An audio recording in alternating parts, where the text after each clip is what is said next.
নবী করিম সাল্লাল্লাহু আলাইহি সাল্লাম কত বছর বয়সে মৃত্যুবরণ করেন? আমি তো এটা বলতে পারবো না। আমি 4টা অপশন দিব নি, আপনি যে কোনো 4টাতে একটা কইবেন, দিতাম নি। দিন।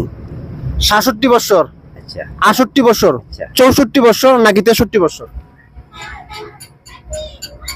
68 বছর। 68 বছর। দুঃখিত, আপনার উত্তরটি ভুল হয়েছে। আসসালামু আলাইকুম। ওয়ালাইকুম সালাম।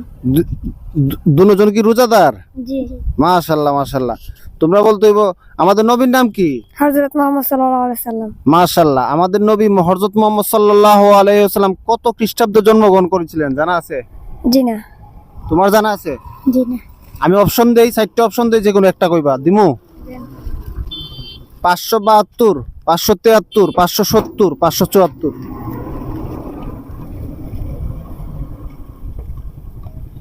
কত খ্রিস্টাব্দে জন্মগ্রহণ করেছিলেন? আরবি কত খ্রিস্টাব্দে? 572। 572। উত্তরটি ভুল হয়েছে। আচ্ছা, প্রথমটা কিন্তু তোমরা পারো না। এখন বলতে হইব নবী করিম সাল্লাল্লাহু আলাইহি ওয়াসাল্লাম কত বছর বয়সে মৃত্যুবরণ করেন, দুনিয়া থেকে বিদায় নেন? 63 বছর বয়সে। তোমার জানা আছে? 63 বছর বয়সে। আচ্ছা ঠিক আছে। তো আমাদের পরক থেকে তোমার জন্য, তোমাদের দুজনের জন্য একটা হাদিয়া দিব, দুজনে ভাগ করে খাইবা, ঠিক আছে? পারবা না? জি। হ্যাঁ জি। আচ্ছা, ইফতারের সময় এটা খরচ করবা দুজনে, পারবা না? জি।